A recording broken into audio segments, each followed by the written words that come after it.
They were brave men and women who had never left their country. Came here on the Windrush. They left their towns and their villages to encounter treacherous conditions. They deserve a medal. I agree with you.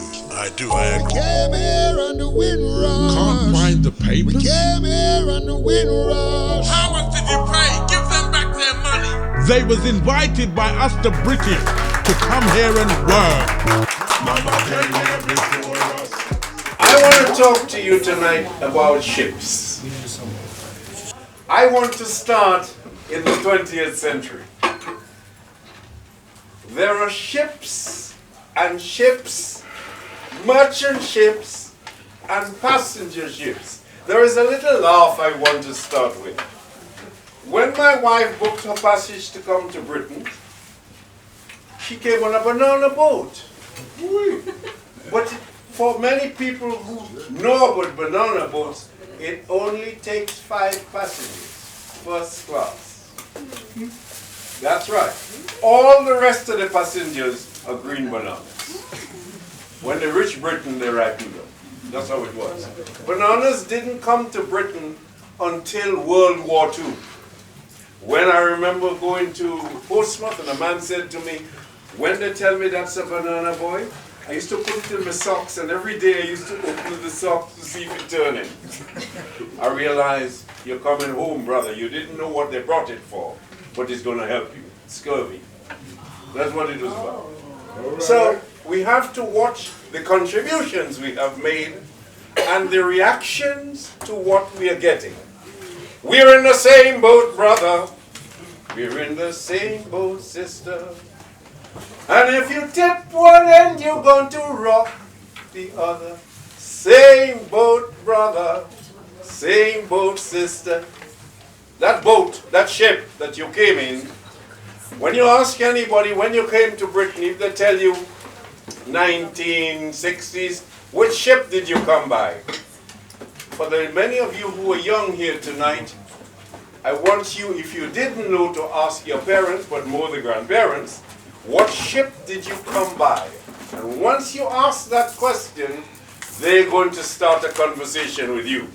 In today's day, you have little things called the telephone or your mobile. You can document the history and keep it and share it in the schools. So while the teachers are not allowing them to come in, little time when you have your friends, you say, look at my grandmother telling me a story, look at granddad telling me a story.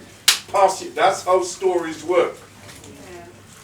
I remember going to Liverpool, Cardiff. I've traveled. I've really traveled. The program I did, and long before the radio program, I was traveling. From the time I came to Britain with a suitcase, you call a grip. How many people here have got a grip? Grip. Grip. You got it? The valise?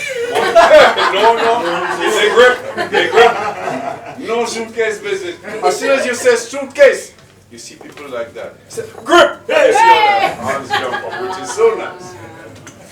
And it was interesting how we had to come to Britain. You save little money, people gave you this, they gave you that, and how long the trip took. Some people, nobody came under a week. 2 weeks. 2 weeks and a half, 3 weeks.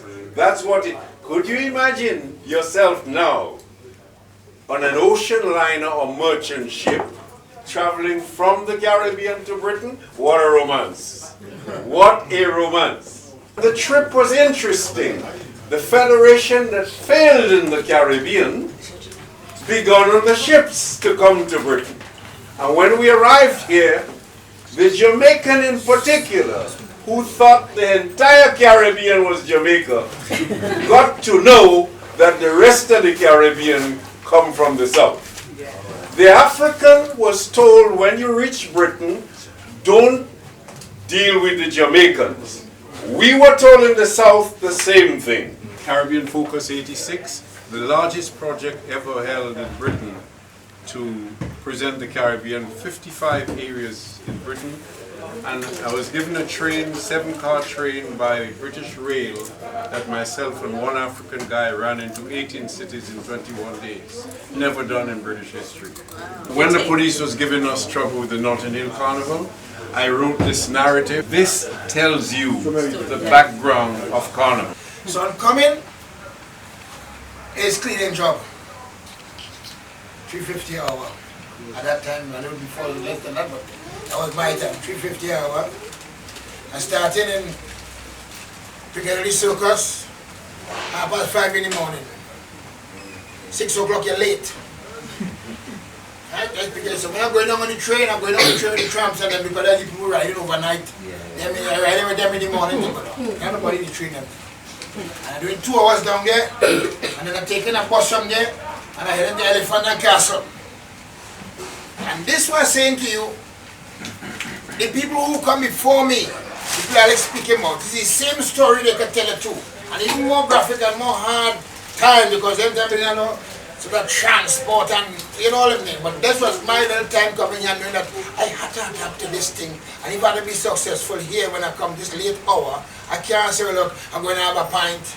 Or trying to bring that lifestyle I had before, where I live all them time. You know, a seaman and drinking in this port and having a good time and flashing and thing. I can't think with that again. I will give up that. Yeah, man. And this story, if you get a chance, you should really read it because it just tells you, this was in 1968, what was happening. And this story is a Jamaican sentence reduced deportation order squash. And this is a really great story because it talks about a lady called Winston Gibson Lloyd. He's 20 years old, he's a Jamaican, he lives in Arcadian Gardens in Wood Green. And he was done for inflicted grievous bodily harm on Henry John Creek, who's a bus conductor. He went to jail, but at the end of the story, he said he's not paying the fine. They sent him to jail. But what's interesting, they were going to deport him.